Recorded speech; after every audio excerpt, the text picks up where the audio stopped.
Obviously, big news in the past year has been the economy. Just this past summer, we hit 40-year high inflation. While prices are coming down, they're still pretty high. So what type of message is he going to say about the economy?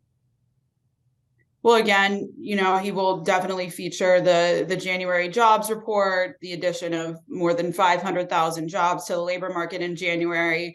But I do want to mention, this really glaring stat that 4 in 10 Americans, according to a Washington Post ABC News poll released yesterday, say that they are worse off financially now than when Biden took office. And that is a larger share of respondents than at any period since the two outlets began asking the question in 1986. So we know that the economy, throughout the midterm election, we talked about this repeatedly. That is the top issue for Americans.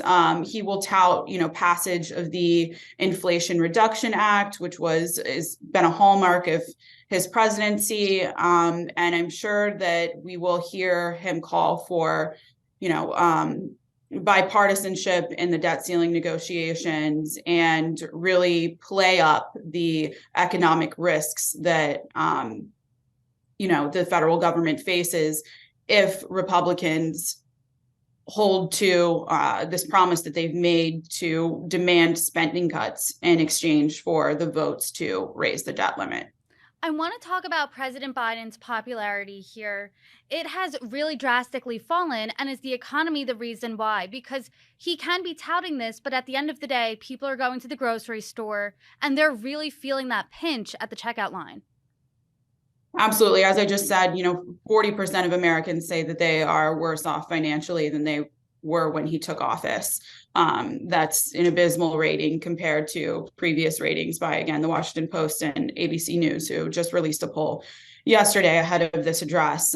His approval rating, again, according to those two outlets, now stands at 42%. That is a lower rating after 2 years in office than 12 of the last 13 presidents.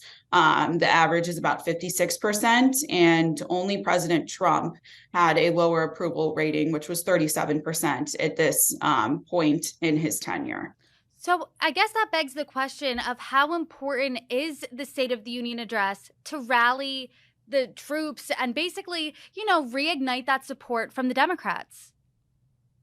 Well, this obviously comes as President Biden is expected to announce a 2024 reelection bid.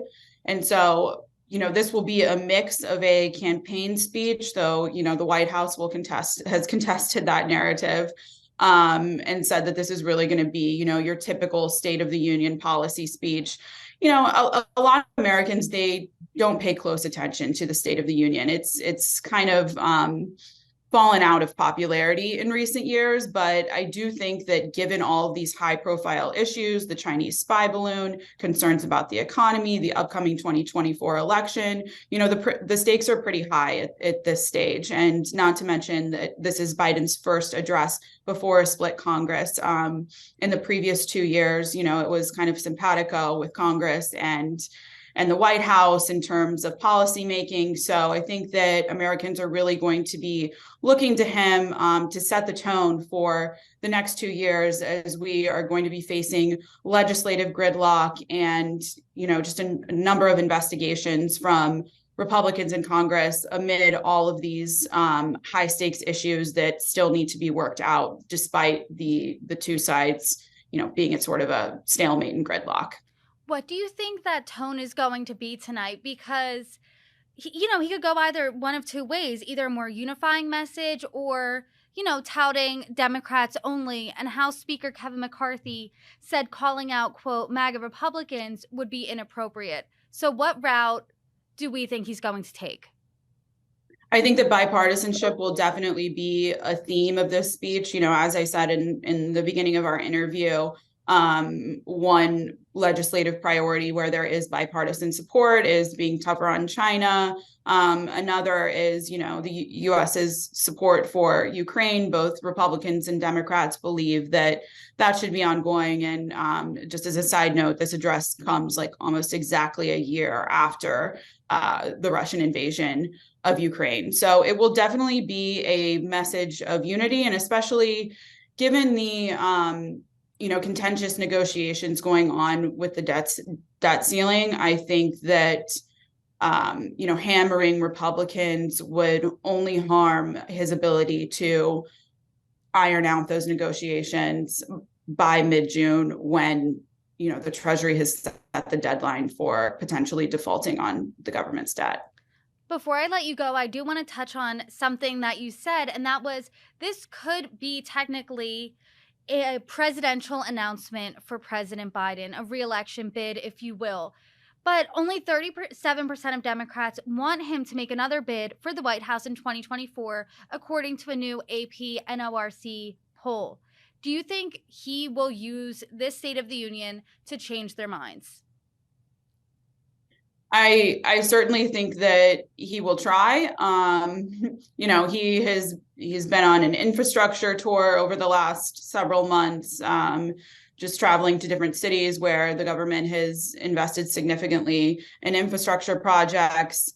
But yes, I mean, this will be obviously, we don't expect him to announce tonight, but this will sort of be a preamble to his presidential run. And campaign season obviously will bring out a bit more of attack mode, especially once the candidate fields are formed. So I think that that's the main difference that we would see in Biden tonight versus Biden on the 2024 stage. He's not necessarily going to be contesting Republicans as much as he is touting his previous accomplishments and, a forward look at the next 2 years and working with this Republican-controlled House and Senate that is controlled by Democrats.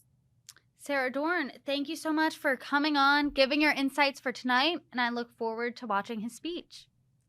Thank you, Brittany.